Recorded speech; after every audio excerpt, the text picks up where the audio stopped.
"We'll pay you nothing," my mom said to my 14-year-old. "You really thought you'd get money?" "How pathetic." My sister laughed in her face, after making her work at their restaurant for weeks, promising a salary. I didn't shout. I did this. The next morning, they called me in a panic. When I opened the front door, I expected noise. Not loud party noise. Not teenagers have taken over the living room noise. Just the regular soundtrack of a 14-year-old existing. A half-playing video, a snack bag crinkling, the faint tapping of thumbs on a phone. Instead, I got silence. The kind that doesn't feel peaceful. The kind that makes you stop with your keys still in your hand because your body notices something before your brain can politely catch up. Molly was sitting on the couch, facing the wall like the wall had something important to say. She wasn't scrolling. She wasn't watching anything. She wasn't even pretending to do homework. And her phone, her actual limb at this point, was nowhere in sight. Her shoulders were pulled tight like she'd been trying to hold herself together using pure willpower. Her eyes looked swollen. Not dramatic, not theatrical, just used. I set my bag down slowly, like sudden movements might scare the truth back into hiding. "Hey," I said as gently as I could. "Honey, what's going on?"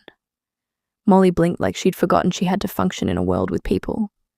Then she did what kids do when they're trying to protect you from a problem they don't know how to explain. Nothing. It was too quick, too flat, like someone had handed her the line and she was repeating it because she didn't have anything else. I didn't push. Not yet. I sat beside her, close enough to be there. Not so close it felt like a trap. "Okay," I said. "I'm right here. Take your time." She tried to keep it together. Her jaw tightened. Her breath went thin.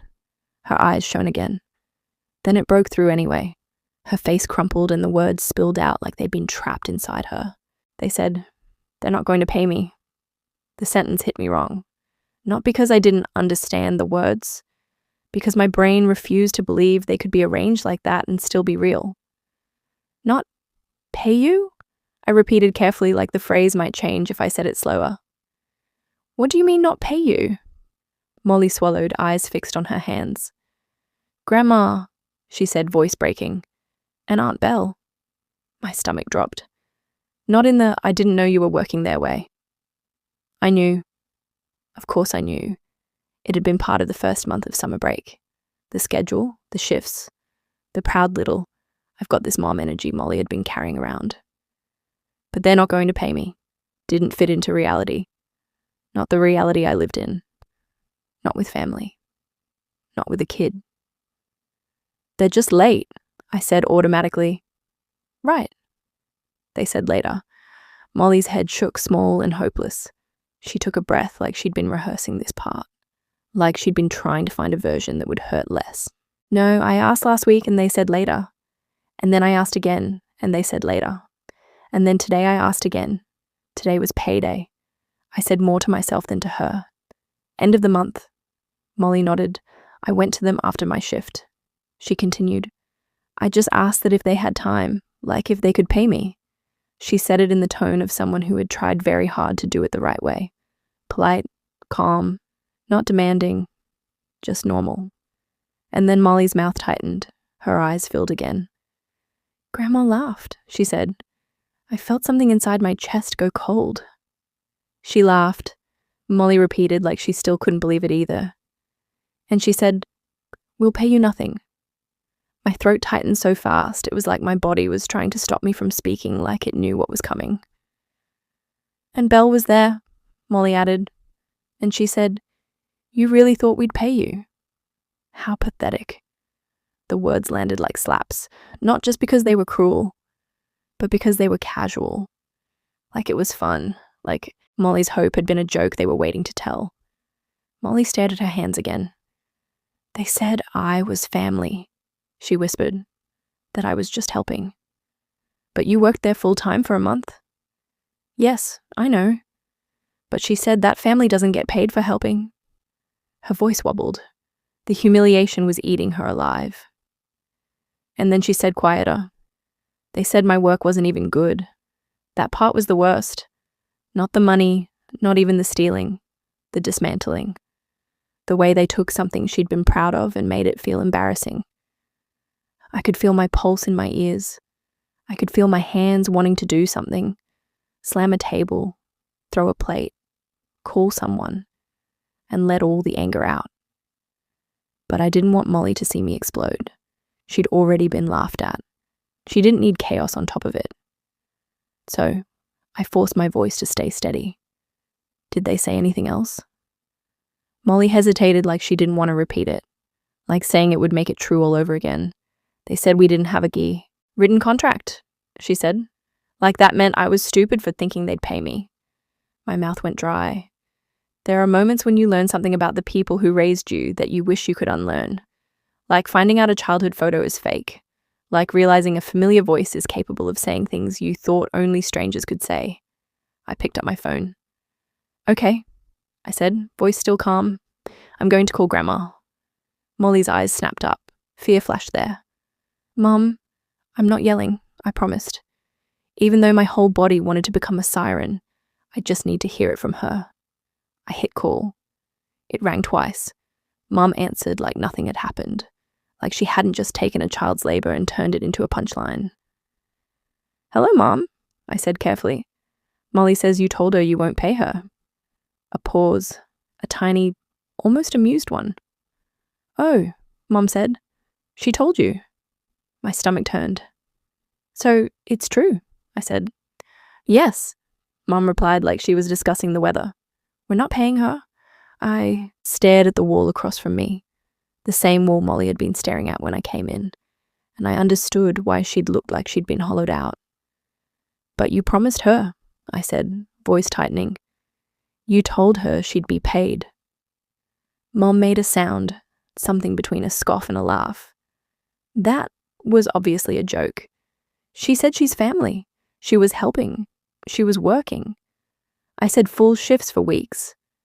And Mom replied, she got experience. She should be grateful. I felt Molly shift beside me like the words were physically pushing her down. And honestly, Mom added with the casual cruelty of someone who has never been told no in her life, her work wasn't even good. If we were paying for that, we wouldn't have hired her. I didn't speak for a second, not because I had nothing to say, but because the anger had reached a level where words felt too small.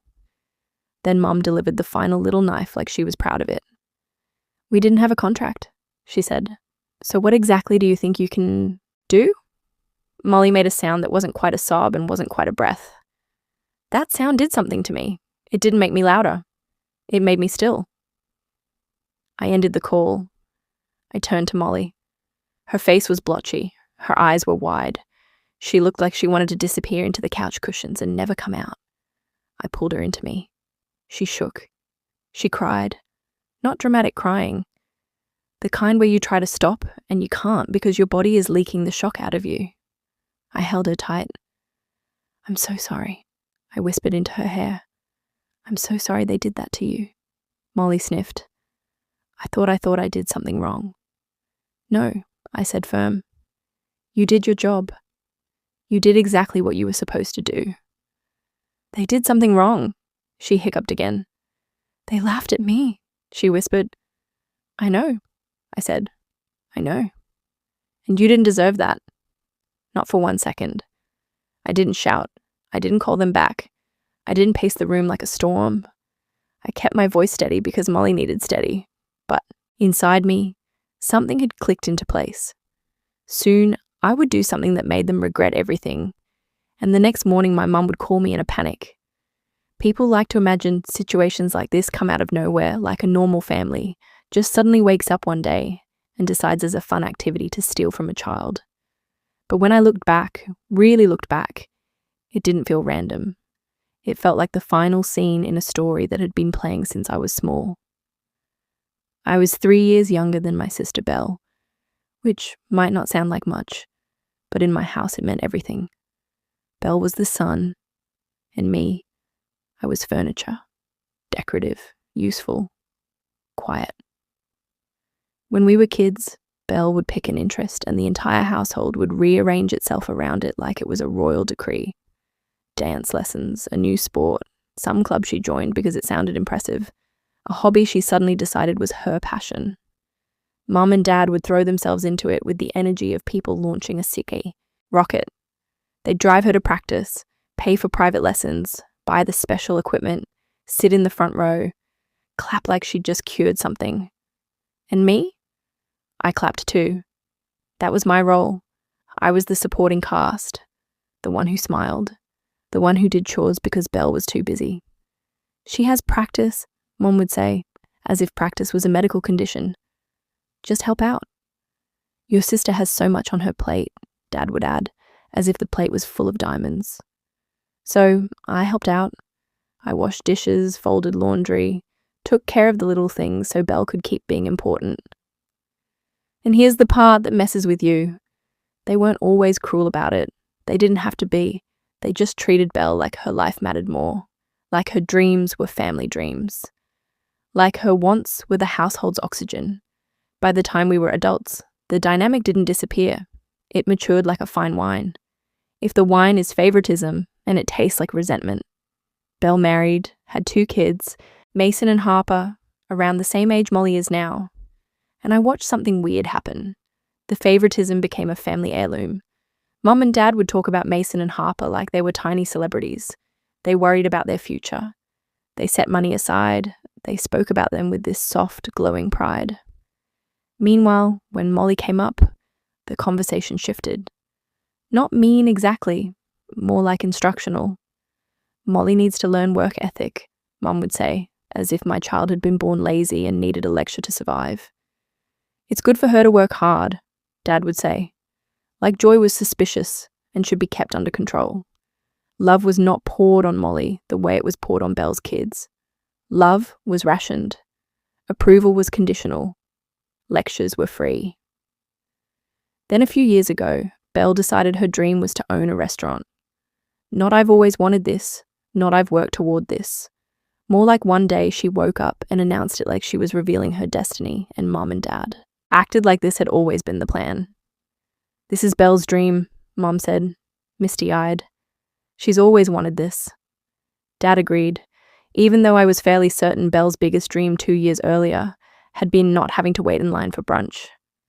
But once they decided it was her dream, it became sacred. Mum and Dad threw themselves into that restaurant the way they threw themselves into every Belle project, except this time there was money involved. I didn't know the details. I just knew they were always there, always helping, always talking like they were part of it, like it wasn't Belle's restaurant. It was the family's crown. And then came the pressure. Over the last year, it got worse. They started pushing me to support the dream, which in my family is code for give Belle something. Money, time, labor, silence. Mum would bring it up like she was discussing something obvious. You should invest, she'd say. Dad would add, calm and disappointed. It's family. I told them no. Not because I didn't love my family, not because I wanted them to fail, but because I have a daughter and I have bills and I have a college fund that matters more to me than Belle's newest identity. Also, and this is important, I didn't want to be exploited. They didn't like that. The temperature dropped, the conversations got sharper. Every refusal became evidence of my selfishness. They also wanted free labor. Just come help on weekends, Mum would say breezy. It's a startup. I went once one time, and I remember standing there watching the chaos, watching the way Mum and Belle spoke to people like they were disposable and thinking, I am not becoming part of this machine. So I stopped going, and then one day, Molly came home glowing. I got a job, she announced. What kind of job? I asked. At the restaurant, she said excited. Aunt Belle and Grandma offered. They said they'll pay me $14 an hour. $14 an hour to a 14-year-old. It sounded respectable, like the kind of thing adults say when they're treating a teenager's labor seriously. Molly was proud. She wanted to earn money for something meaningful. She'd been talking about saving up for a trip tied to her 15th birthday. Not alone, not reckless, just something she cared about, something that made her feel grown. And I wanted to support that. I did have a bad feeling. I knew my family, but I still couldn't imagine that they would do to Molly what they'd done to me my whole life in smaller ways. I couldn't imagine they would cross that line. And then we snapped back into the present where Molly sat staring at the wall. And that line wasn't just crossed, it had been stomped on. That night, after Molly finally went to bed, the house went quiet in the way houses do when they're holding grief. The lights were off, the dishes were done. Everything looked normal except nothing was normal. I sat at the kitchen table staring at nothing, replaying Mum's voice in my head. We'll pay you nothing, as if my child's labor was a joke, as if humiliation was a teaching tool. I didn't feel dramatic. I felt focused. This didn't get to end as a lesson in being exploited. I was still sitting there when I heard soft footsteps on the hallway floor. Molly appeared in the doorway, clutching her phone like it was a fragile object. Her eyes were red. "I can't sleep," she whispered. I patted the chair next to me. She came over, sat down, and unlocked her phone with shaky fingers. "I want to show you," she said. She started scrolling message after message. Shift reminders. "Come in at X. Can you stay late? We need you today." It wasn't vague. It wasn't help out if you can. It was scheduling. Then she stopped. "There," she said, pointing a message that was basically $14 per hour. "We'll pay you at the end of the month." Underneath it, like a trail of breadcrumbs leading to betrayal, were the other messages. "Later, next week, end of the month, we'll talk." Molly swallowed hard. And then, she said quietly, when I asked again, they laughed. I took a slow breath. 4 weeks of full-time shifts at the rate they promised isn't pocket change. It's roughly 160 hours, roughly $2,240 owed. It was Molly's time, Molly's sweat, Molly's pride. I looked at her. "Is it okay if I use your phone to document everything?" I asked. Molly nodded immediately. "Yes," she said. "I want it to be real, not them saying I'm lying." That broke my heart a second time. I hugged her just for a moment, then guided her back toward her room. "Try to sleep," I said. "I'm right here." I waited until Molly finally fell asleep, face turned to the wall, lashes still stuck together from crying. Then I went back to the kitchen, opened my laptop, and pulled up the State Labor Department wage claim portal. Not the police, not a lawyer, not a family meeting. The boring official place where you tell the truth in boxes and hit submit. Molly's phone was next to me, unlocked with her permission. I didn't need to dig. The proof was lined up like they'd prepared it for court. Shift texts. "Come in at 3, stay late." And that one message with the pay promise. The form asked for the worker's name. I typed Molly and her last name. My hands didn't shake, which felt new. Age, 14. Employer, the restaurant, the address, the number. There was a little describe what happened box. I kept it clean. Worked 4 weeks, pay promised, payment delayed, refused. Then I attached the screenshots, just the clearest ones. Click upload. Done. No speeches. The last page loaded. Big button. Submit. I didn't make a face. I didn't whisper a prayer. I didn't talk myself out of it. I clicked. A confirmation number popped up with a timestamp. I took a screenshot, closed the laptop, and stood there for a second in the quiet. My mum loves family values. So do I. That's why I chose my kid. I stared at the screenshot for a moment. Then I did something I almost never do. I sent one message to my mum. Short, controlled, no argument, no threats, just filed, documented, official. Then I went to bed. I didn't sleep much. I slept just enough to be woken by my phone ringing like it had a job. Mum's name lit up the screen. I answered. Her voice had changed overnight. Less smug, more urgent. "Tessa," she said, and she sounded like she'd swallowed something sharp. "Did you file that claim?" "Yes," I said. A beat of silence, then a breath that came out too hard. "Why would you do that?" she snapped. I could hear her trying to hold it together. She wasn't calling to understand. She was calling to undo. "You need to withdraw it," she said, "right now." "Molly needs to be paid," I replied. Mom made a small offended sound, like I just suggested something outrageous, like paying people was a strange new trend. This is family, she said, voice tight. You don't do this to family. I let that sit for half a second. Then family shouldn't do this to Molly, I said. Her tone went warmer the way it gets when she's about to offer a reasonable solution that benefits her. Let's handle it privately, she said. We'll talk. We'll sort it out. You don't need to involve anyone. You mean I don't need witnesses? I said, and my voice stayed calm. Tessa, she warned. No, I said. Her warmth vanished. Fine, she said, clipped. We'll talk later. I'm not scheduling basic decency, I said. No. The line went quiet. Not peaceful quiet. The kind of quiet that means she's already planning her next move. And she did. The next afternoon, the doorbell rang. I opened the door and there they were, Mom and Belle, standing like they'd come to collect something.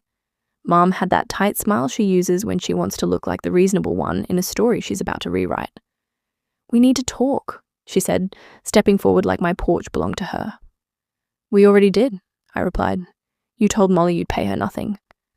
Belle let out a laugh, sharp and delighted. You actually filed. I can't believe you. Mum's eyes flicked past me like she was checking who might be watching. Lower your voice, she murmured. People don't need to hear this. I smiled once without humor. Molly heard it. Mom's smile twitched. She went straight to guilt. How could you file against your own family? She demanded. Belle crossed her arms. Seriously, Tessa, this is embarrassing. Mom lifted her chin. It's a family business. And Molly is family, I said. That's exactly the point. Mom shot back. She was helping. Belle leaned in, lips curling, and she begged for experience. You're acting like she was in a coal mine. I stared at her. She was promised pay. Mom waved her hand like I'd brought up something childish. Don't be dramatic. Belle chimed in, breezy and cruel. Also, she wasn't even that good. Mom pounced on that, relieved to have an excuse. Exactly. If we were paying, we wouldn't have. Stop, I said, and it came out quieter than I expected. Not soft, just final. For a second, both of them blinked like they weren't used to being interrupted. Then Mom's face hardened. If you post anything, she said, we'll sue you. Belle's eyes brightened like threats. Were her love language. Say the wrong thing, and we'll make your life miserable. I nodded once. Noted. Mom pivoted fast. Threat didn't land. So now it was bargaining. We'll give her something, she said. Not the full amount, but something. Belle added, impatient. Just take the complaint back today and we'll transfer it. It was so practiced it almost sounded like a special offer. I looked at them, my mum and my sister, standing on my porch, trying to negotiate my child's dignity like it was a coupon. No, I said. Mom's smile fell apart. Belle's laugh died in her throat. No, Mom repeated like the word didn't belong to her. The complaint stays, I said. The proof stays. The boundary stays. Mom stared at me, and for a second I saw it. Real confusion. Like she couldn't understand why her old rules weren't working. Belle's face tightened. You're really going to ruin us. I held the door frame steady. You did this. They stood there another second as if waiting for me to fold. I didn't. Mom turned. First, stiff with rage. Belle followed, muttering under her breath. And as they walked away, I felt it in my bones. This wasn't over. For some reason, I still woke up thinking the worst part was already behind us. That was my first mistake. I made coffee, checked my phone out of habit, and saw my mom's name sitting at the top of my screen, tagged in a post like we were celebrating someone's birthday. My stomach dropped before I even opened it. The photo was of the restaurant, bright, polished, with respectable lighting. The caption was long enough to be a sermon. I skimmed the first line and felt heat climb my neck. She didn't mention wages. She didn't mention promises. She didn't mention laughing. She wrote it like this was a heartbreaking family tragedy where she was the victim and I was the villain with a clipboard. Then I saw the sentence that was already being copied into the comments like it was a headline. She demanded over $2,000 from her own family. $2,000. That's how she wrote it. Like Molly had walked in waving a crown and a list of demands. I scrolled. The comments weren't about my mum's choices. They were about my daughter entitled Ungrateful Kids Today. One woman wrote, "My father would have taught her a lesson as if we were voting on how to punish a child for expecting fairness." I stared at the screen until the letters blurred. Then I heard footsteps behind me. Molly stood in the doorway in her socks, hair still messy, phone in her hand. She didn't look angry. She looked scared. "Mom," she said quiet. "Did I mess up?" I set my phone down like it was something sharp. "No," I said. Her eyes flicked between my face and her screen. "Grandma says I begged for experience." I breathed in slowly. "You didn't beg." Molly swallowed. "People are calling me things." I pulled out the chair next to me. "Come here." She sat shoulders tight like she was bracing for punishment. I leaned in so she couldn't miss my face. "You worked," I said. "You asked to be paid. That's not wrong. But what if no," I said again, sharp at this time, and immediately softened it. "No, they did something wrong, so now they're trying to make you feel wrong for noticing." Molly blinked fast. "So, what do we do?" I picked up my phone again and opened the post. I didn't write a speech. I didn't write a poem. I didn't write what I wanted to write. I wrote what would survive daylight. A few lines, a timeline. No adjectives, no insults, just facts.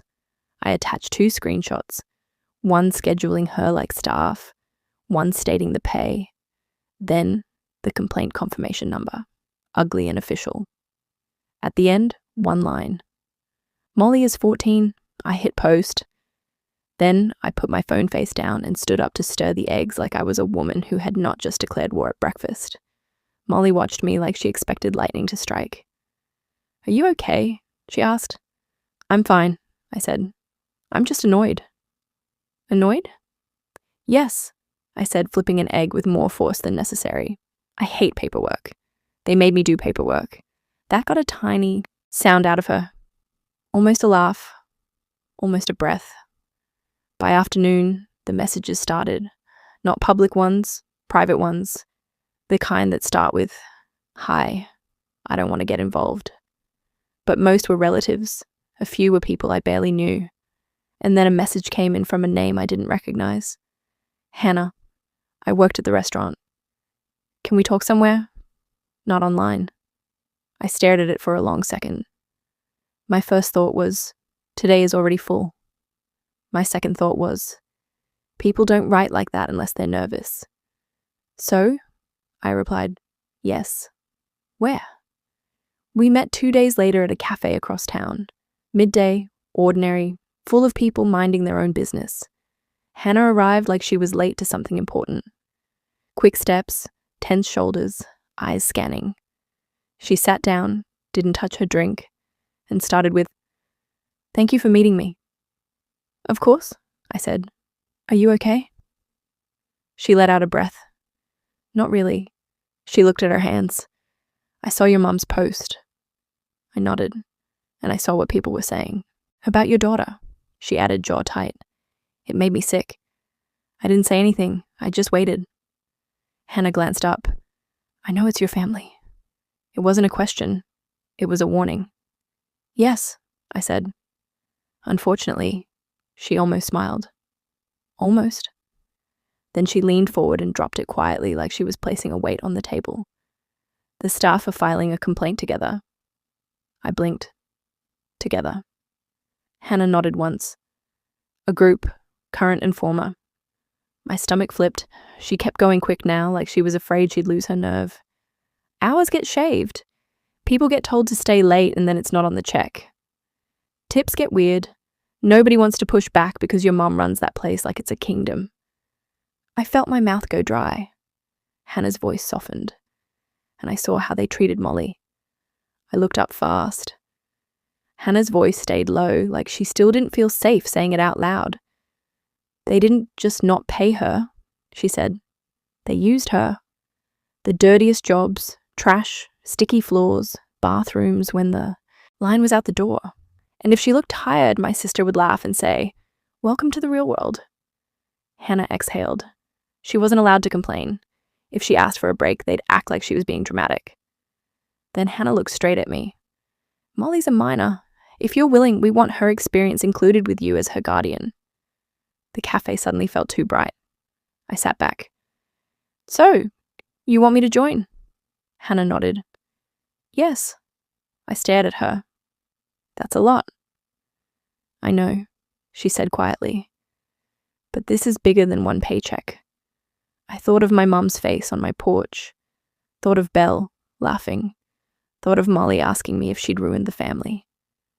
I breathed out. Okay, I said. I'll do it. Hannah's shoulders dropped like she'd been holding her breath for weeks. Thank you, she said, and her voice cracked on the last word. A week passed. Life looked normal from the outside. Lunches packed, laundry folded. Molly went to dance class. And then I walked into the studio to pick her up and saw my mother and Belle standing there. Too close. Too familiar. Already talking. Molly was between them, eyes wide, face pale. I felt something cold slide down my spine. Mum turned first. Her face had that righteous shine it gets when she thinks she's delivering justice. There you are, she said like I'd kept her waiting. Belle crossed her arms. Do you have any idea what you've done? Molly's gaze snapped to me like she'd been holding her breath until I arrived. Mum spoke directly to Molly, voice sweet in the way that makes your stomach hurt. This didn't have to happen, she said. We're family. Belle cut in. Sharper. You dragged strangers into this. You dragged the whole business into it. Mum's eyes flicked to me, then back to my daughter. You don't do this to family, she said, calm as a verdict. Molly's lower lip trembled.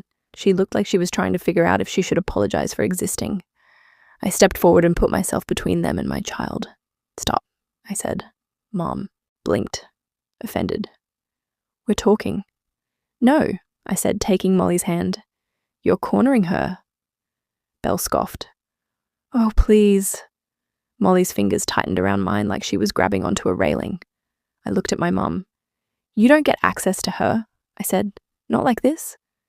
Not anymore. And then the anger cracked just for a second. Mum's voice dropped and her eyes darted like she was suddenly aware of consequences. You have to take it back, she said. Tessa, you have to. Belle's face went tight. Mom swallowed and the next words came out smaller. We put the house up as collateral, she said, for the restaurant. If it falls, we lose everything. The room went still. Molly stared at her like she'd just been handed a guilt she couldn't carry. I squeezed Molly's hand and I kept my voice calm because that's what my daughter needed. You chose that, I said. She didn't. Mom's face hardened again. So, you'll just let us lose everything? I looked at her. You didn't pay people, I said. You didn't pay my child. That's what you chose. Belle opened her mouth, then shut it because there's no clean argument against pay people for their work. I turned to Molly. Come on, I said. And we walked out. 6 months later, we were still no contact. Mom, Dad, Belle, all of them. No calls, no family meetings, no surprise visits. After the dance studio stunt, access to Molly was done. The wage complaint didn't resolve in a day. It moved the way real consequences move. Slow, official, unavoidable. We got notices in the mail, a date to show up, and a hearing where nobody cared about family or work experience. They cared about hours, messages, and whether a kid got paid for work. Mom showed up looking furious and confident. She left looking smaller. A few weeks later, the decision came in writing. They owed Molly her wages. Then finally, the payment hit. Molly stared at the deposit notification like it might vanish. Is that mine? She whispered. Every cent, I said. She didn't cheer.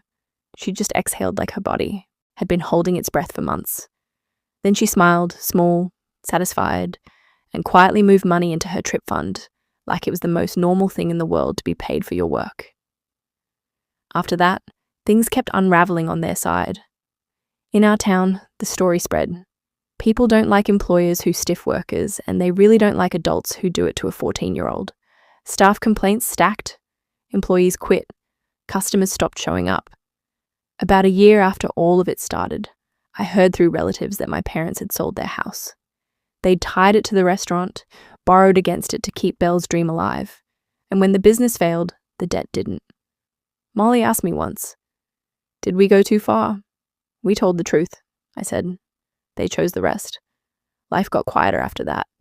Molly got lighter, and I learned something my younger self never would have believed. Cutting them off didn't break our family.